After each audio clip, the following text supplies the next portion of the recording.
नमस्कार मेरे प्रिय विद्यार्थियों, आप सभी का WOP के इस चैनल डॉक्टर विनी शर्मा में हार्दिक स्वागत और अभिनंदन है। आज हम परिचर्चा करेंगे राजनीतिक विचारधाराएं, जिसका भाग 2 आज मैं डॉक्टर विनी शर्मा आपके सामने लेकर उपस्थित हुई हूँ।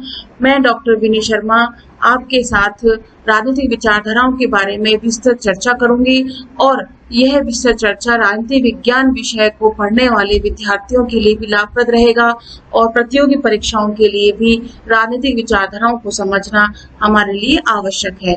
तो प्रिय विद्यार्थियों, राजनीतिक विचारधाराएं जो हैं, इसमें सबसे पहला हमने लिया है अराजकतावाद, सत्तावाद, समष्टिवाद, उपनिवेशवाद, संप्रदायवाद, रूढ़िवाद, उपभोक्तावाद, संविधानवाद, सिनिकवाद, लोकतंत्रवाद, अधिनायकवाद, पर्यावरणवाद और एपिक्यूरियनवाद।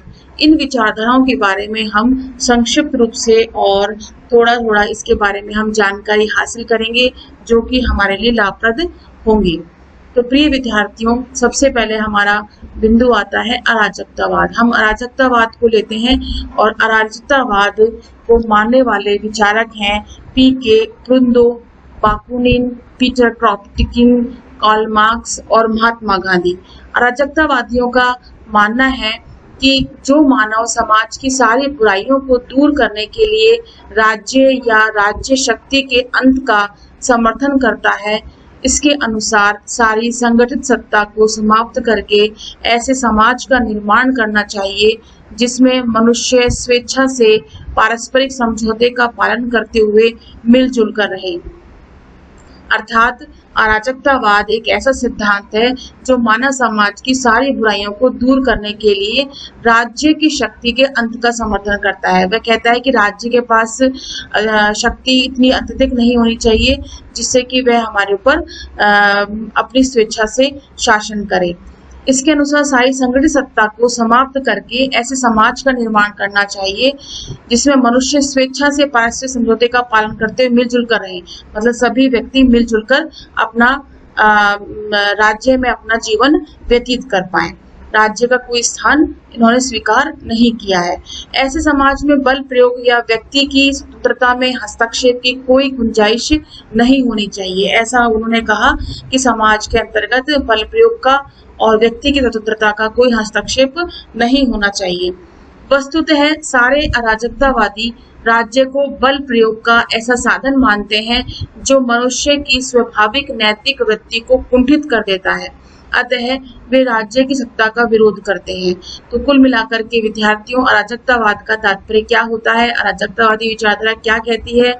वह ये कहती है कि राज्य की सत्ता का कोई औचित्य नहीं है। राज्य की सत्ता जो है वह मनुष्यों के अंतर्गत भेद उत्पन्न कर देती है, स्वतंत्रता से रहने के लिए में हस्तक्षेप करती है और एक नैतिकता और एक प्राकृतिक जो स्वभाव होता है मनुष्य का, उसको कुंठित कर देती है। इस प्रकार की अराजकतावादी विचारधारा है। इसको मानने वाले जो बताए हैं आपको, प्रुंदो है, बाकुनिन है, क्रोपटिकिन है, कार्ल मार्क्स और महात्मा गांधी है। अब आता है विद्यार्थियों सत्तावाद। सत्तावाद क्या होता है? सत्तावाद किसी पर मानव संगठन के अंतर्गत, जैसे कि राज्य, परिवार, विद्यालय या कार्यालय में ऐसी प्रवृत्ति, नीति या व्यवस्था का संकेत देता है जिसमें कोई प्रामाणिक या आधिकारिक सत्ता स्थापित कर दी जाती है और उसी के आदेशों तथा निर्देशों को उपयुक्त मानकर उनका पालन किया जाता है।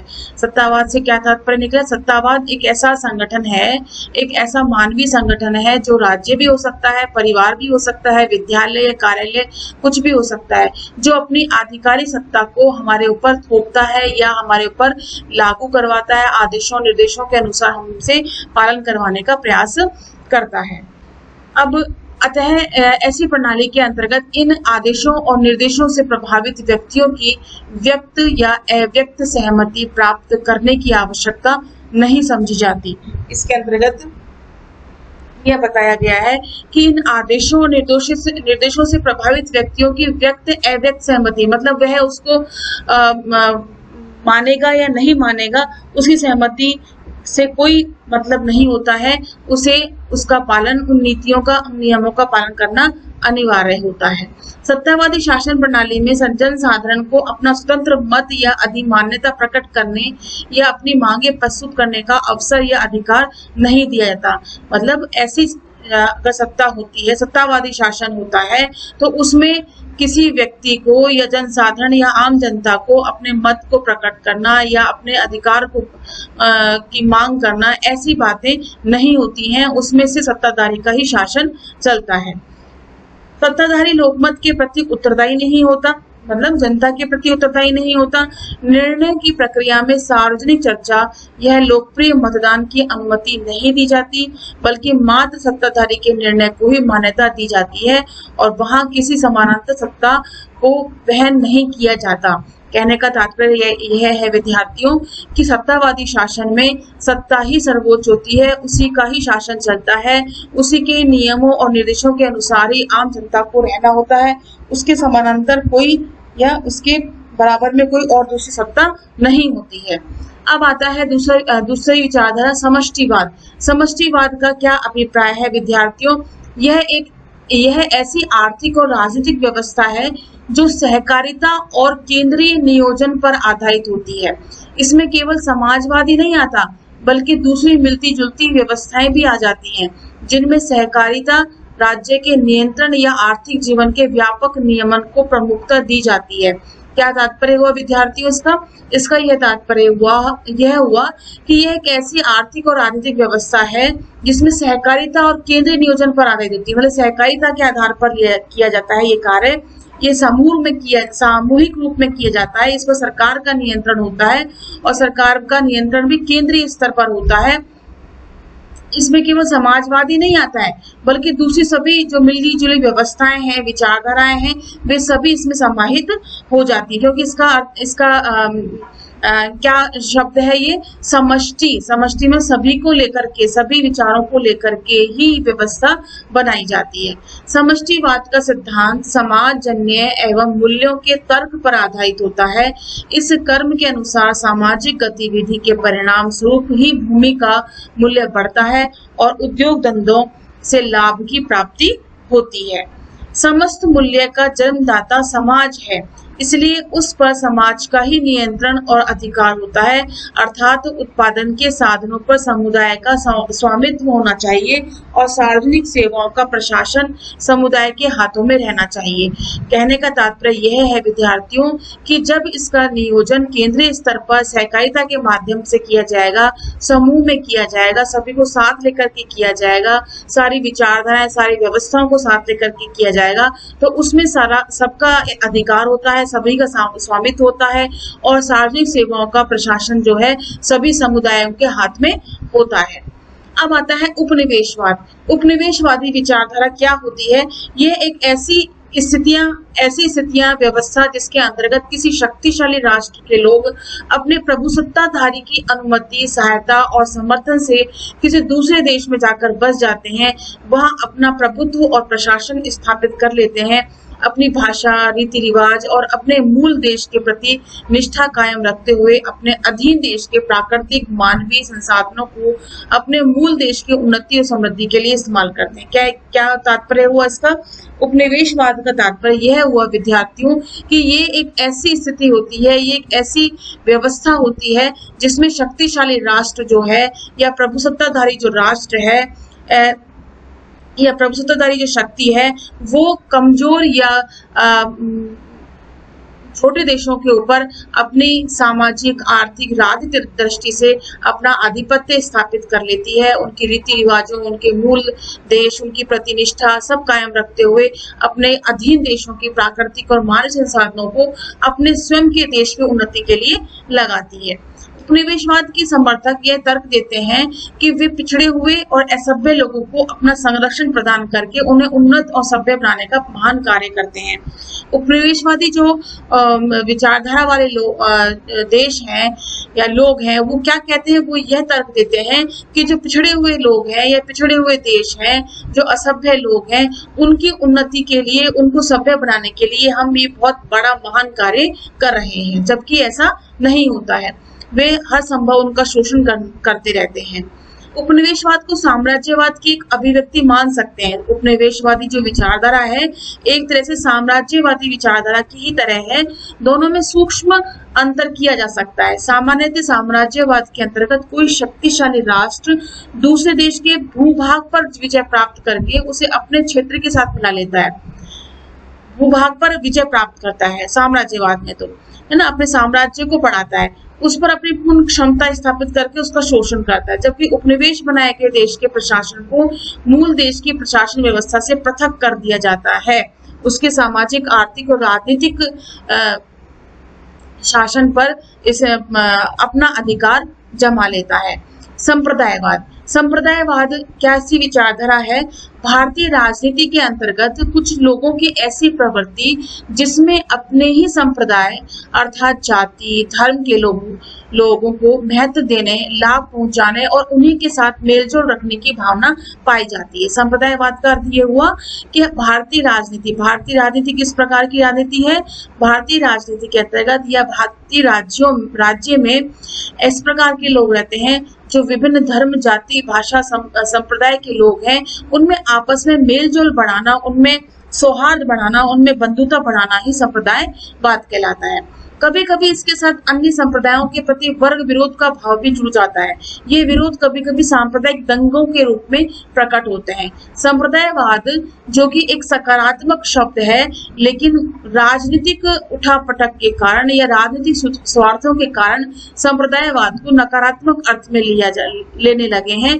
और संप्रदायवाद जो कि एक विभिन्न संप्रदाय और विभिन्न जाति, विभिन्न धर्म के लोग जो मिलजुल कर बंधुता से, सौहार्द की भावना से रहते हैं, वे उन्हीं संप्रदायों में राजनीतिक उठापटक या राजनीतिक स्वार्थ के कारण आपस में वर्ग विरोध पैदा कर दिया जाता है और सांप्रदायिक दंगों का परिणाम निकल के आता है। दंगे भड़क उठते हैं और वह एक नकारात्मक स्वरूप जो है राज्य में प्रकट करते हैं। सांप्रदायिकता की भावना के पीछे दो मुख्य कारण दिखाई देते हैं। पहला, इस भावना से प्रेरित संप्रदाय अपने आप को और अपनी परंपराओं को दूसरों से श्रेष्ठ समझते हैं, और दूसरे जो अल्पसंख्यक संप्रदाय अपने आप को पिछड़ा हुआ या अपने अधिकारों से वंचित अनुभव करते हैं, वह उसके लिए दूसरे संप्रदाय का, विशेषतः बहुसंख्यक संप्रदाय को दोषी ठहराते हैं। कहने का तात्पर्य यह है विद्यार्थियों कि इस ऐसी भावना से प्रेरित संप्रदाय अपने आप को, अपनी परंपराओं को दूसरों से श्रेष्ठ समझते हैं। मतलब दो तरह के संप्रदाय हो गए, अल्पसंख्यक संप्रदाय और बहुसंख्यक संप्रदाय। अगर अल्पसंख्यक संप्रदाय अपने आप को पिछड़ा हुआ समझते हैं, अपने आप को अधिकारों से वंचित अनुभव करते हैं, तो उसका सारा दोष जो है वो बहुसंख्यक संप्रदाय पर थोपते हैं। राजनीति को स्वच्छ रूप देने और राष्ट्रीय एकता को सुदृढ़ करने के लिए सांप्रदायिक सद्भाव पर विशेष बल दिया जाता है, जिससे कि राजनीति स्वच्छ हो सके, स्वस्थ हो सके और पूरे देश में जो है राष्ट्रीय एकता की भावना स्थापित हो सके। अब नेक्स्ट विचारधारा आती है हमारी रूढ़िवादी। रूढ़िवादी विचारधारा क्या है? रूढ़िवाद उन सामाजिक, राजनीतिक और नैतिक मान्यताओं का समुच्चय होता है विद्यार्थियों, जो चिरकाल से यानी प्राचीन काल से, परंपराओं से प्रसिद्ध सामाजिक और राजनीतिक व्यवस्था के प्रति सम्मान को बढ़ावा देती हैं। ये सिद्धांत नए और बिना आजमाए हुए विचारों और संस्थाओं को अपनाने के बजाय पुराने और आजमाए हुए विचारों और संस्थाओं को कायम रखने का समर्थन करता है। कहने का तात्पर्य यह है कि रूढ़िवाद, ये रूढ़िवादी विचारधारा, ये पारंपरिक विचारधाराएं जो है वह विचारधाराएं कैसी होती है? अनुभव पर आधारित होती हैं, अपने अनुभवों पर आधारित होकर के ही इन्हें अपनाया जाता है।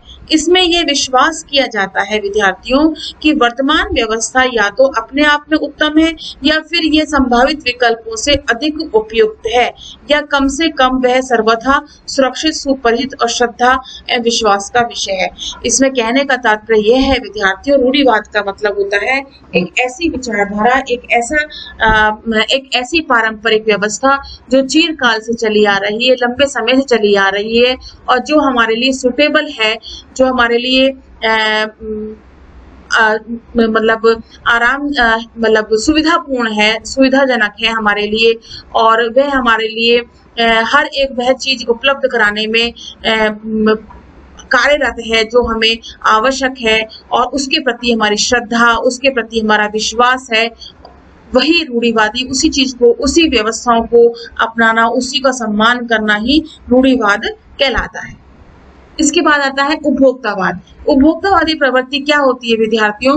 वह प्रवृत्ति या दृष्टिकोण जिसमें वस्तुओं और सेवाओं के उपभोग को ही जीवन का सर्वोत्तम लक्ष्य और सामाजिक प्रतिष्ठा का मानदंड स्वीकार किया जाता है और उदात्त जीवन मूल्यों जैसे कि आत्म संयम, कलात्मक अभिरुचि हो या जनसेवा को कोई महत्व नहीं दिया जाता या अत्यंत गुण स्थिति में रखा जाता है। उपभोक्तावादी समाज ऐसा समाज जिसके अंतर्गत समस्त सामाजिक संबंधों, सामाजिक लक्ष्यों और नीतियों में उपभोक्तावाद का बोलबाला होता है। इससे प्रवृत्ति की पराकाष्ठा प्रदर्शनात्मक उपभोग के रूप में देखने को मिलती है। उपभोक्तावाद का क्या अर्थ निकलता है प्रिय विद्यार्थियों? इसका अर्थ यह निकलता है कि उपभोक्तावाद में वस्तुओं और सेवाओं का अधिक से अधिक उपभोग करना और जीवन को अधिक सर्वोत्तम और सामाजिक प्रतिष्ठा के मानदंड को अपनाते हुए अपने स्तर को और अधिक से अधिक ऊपर उठाना और अधिक से अधिक उपभोक्तावादी प्रवृत्ति या अधिक से अधिक ऐसी चीजों का संचय करना जिससे कि हमारा स्तर उठ सके, ऊपर उठ सके। इसमें कलात्मक अभिरुचि भी हो सकती है, जनसेवा की भावना भी हो सकती है। इसके अंतर्गत सामाजिक प्रतिष्ठा या समाज में अपने आप को ऊपर उठाने की स्थिति या मानदंड भी हम उसको कह सकते हैं। तो अपने आप को उपभोक्तावादी प्रवृत्ति के अंदर लिप्त कर लिया जाता है जिससे कि हम अपने स्टेटस को, अपने सामाजिक स्तर को बढ़ा सकें। इसके अंतर्गत उपभोक्तावादी प्रवृत्ति के अंतर्गत आता है समस्त सामाजिक संबंध भी आ जाते हैं, इसमें सामाजिक लक्ष्य भी आ जाते हैं और नीतियां भी आ जाती हैं जिसके अंतर्गत उपभोक्तावाद का बोलबाला होता है। कहने का तात्पर्य यह है विद्यार्थियों की उपभोक्तावाद जो है अधिक से अधिक अपने जीवन को सर्वोत्तम बनाने और समाज में प्रतिष्ठा को बनाए रखने के लिए आवश्यक होता है। इसके बाद आता है संविधानवाद। संविधानवाद कैसी विचारधारा है, क्या विचारधारा है? संविधानवाद का अर्थ है यह सिद्धांत जिसके अनुसार किसी राज्य का शासन संविधान के अनुसार चलाया जाना चाहिए ताकि शासन का कोई अंग या पदाधिकारी मनमानी न कर पाए। इस दृष्टिकोण के अनुसार किसी देश का संविधान न केवल वहां का शासन चलाने के लिए उपयुक्त ढांचा प्रस्तुत करता है बल्कि शासन के विभिन्न अंगों की शक्तियां भी निर्धारित करता है और यह निर्देश देता है कि यह अंग किन सीमाओं के भीतर रहकर अपनी अपनी शक्तियों का प्रयोग करेंगे और इस दृष्टि से संविधान की सार्थकता तभी है जब वह शासन के विभिन्न अंगों पर प्रभावशाली अंकुश रख सके।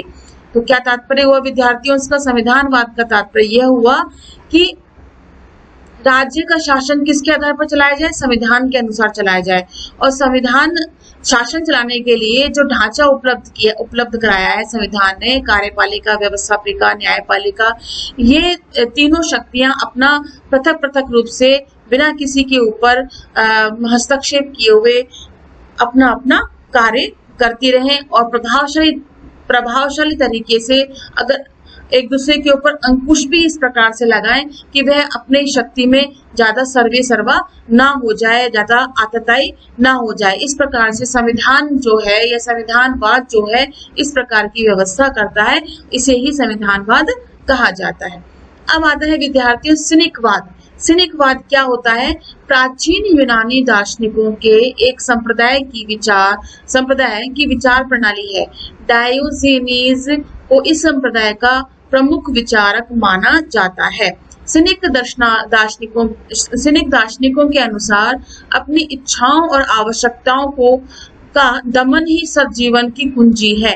मनुष्य को सच्चा सुख तभी मिल सकता है जब उसके मन में कोई इच्छा नहीं रह जाए ताकि उसे अपने जीवन में किसी भी तरह का अभाव अनुभव न हो। मतलब कहने का तात्पर्य क्या हुआ कि मनुष्य का सच्चा सुख किसमें है कि जो उसकी इच्छा है, जो उसके मन में है, वह सब कुछ वह जो है वो पूरा कर ले, अपनी इच्छाओं को, अपनी आकांक्षाओं को, अपनी आवश्यकताओं को जो है पूरा कर ले और सज्जीवन को प्राप्त हो। सिनिक लोग सामाजिक जीवन के रंग ढंग की हंसी उड़ाते थे क्योंकि वह मनुष्य की प्राकृतिक जीवन से दूर ले जाता है और पराधीन बना देता है।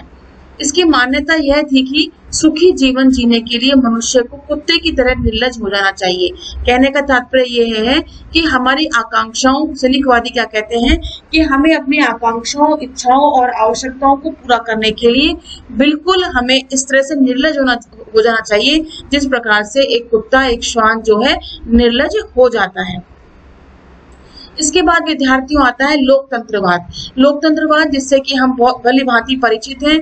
लोकतंत्र लोगों का शासन होता है, जिसके अंतर्गत बताया गया है कि लोकतंत्र ऐसी प्रणाली है जिसमें उच्च पदों पर पहुंचने का मार्ग सब नागरिकों के लिए खुला रहता है। इसमें कोई भी नागरिक जो है चुन करके, प्रतिनिधि के रूप में चुन करके वह सत्ता में आ सकता है। सार्वजनिक विषयों से संबंधित जानकारी सबके लिए सुलभ होती है। सार्वजनिक समस्याओं पर खुली चर्चा होती है और सार्वजनिक निर्णय सर्वसाधारण की सहमति से किए जाते हैं।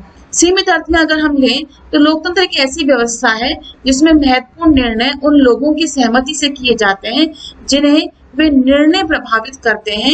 यह व्यवस्था समाज के किसी भी संगठन या सहचार्य के अंतर्गत अपनाई जा सकती है। तो विद्यार्थियों, लोकतंत्र क्या होता है, लोकतंत्रवाद क्या होता है? एक ऐसी विचारधारा वाला शासन जिसमें लोग या जनसाधारण, आम जनता जो है प्रमुख होती है और उसी की सहमति से ही उच्च पदों पर अधिकारी आते हैं, उच्च पदों पर राजनीतिक अधिकारी आते हैं और उन्हीं के माध्यम से ही नीति, नियम, निर्णय, ये सभी चीजें जो हैं जन सहमति के आधार पर ही होता है।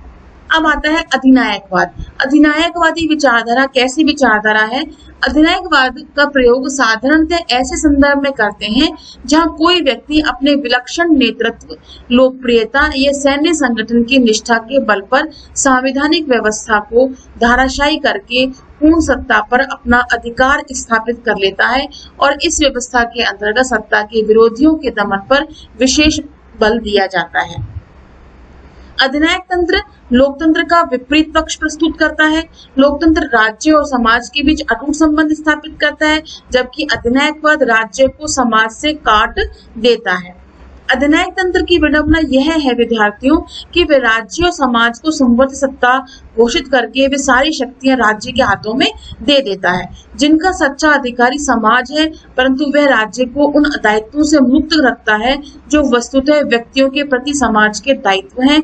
इस तरह वे राज्य को जितनी शक्ति प्रदान करता है, समाज को उतना ही अशक्त कर देता है। कहने का तात्पर्य यह है विद्यार्थियों, अधिनायकवाद में राज्य सर्वोपरि होता है, हालांकि उसमें समाज को वह अपना सच्चा अधिकारी बताता है, लेकिन सारे दायित्व जो है वह अपने पास रखता है और जनता को जो है वह अशक्त बना देता है। तो लोकतंत्र और लोकतंत्रवाद और अधिनायकवाद जो है एक दूसरे के बिल्कुल पूरक हैं। अब आता है पर्यावरणवाद।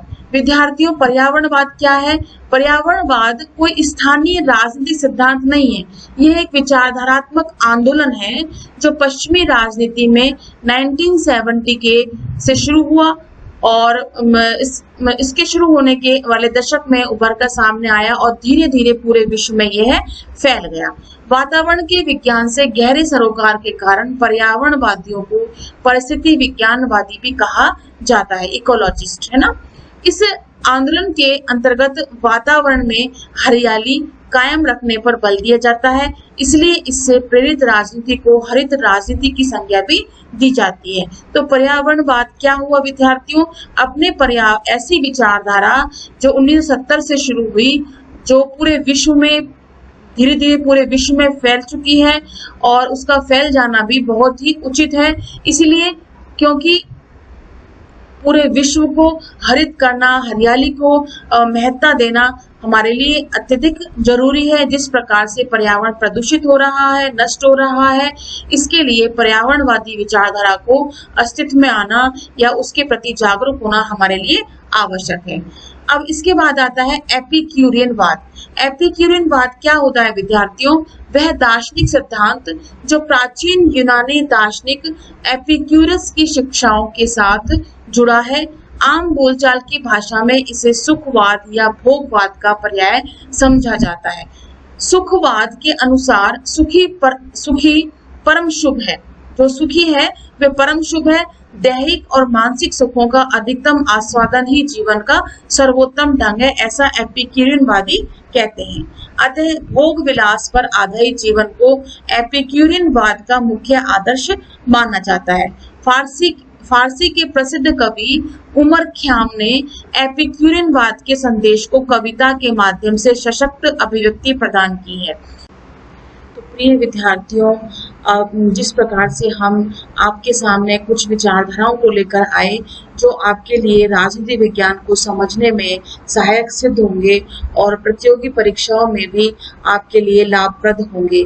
अब हम कुछ और नई विचारधाराओं और कुछ नए शब्दों के साथ हम अगले वीडियो में आपके सामने उपस्थित होंगे और उनको स्पष्ट करने का प्रयास करेंगे कि राजनीति विज्ञान में ये जो विचारधाराएं हैं या ये शब्द जो हैं वो किस प्रकार से हमारे लिए उपयोगी सिद्ध हो सकते हैं, इनका अर्थ जानने का हम प्रयास करेंगे। धन्यवाद विद्यार्थियों, नमस्कार।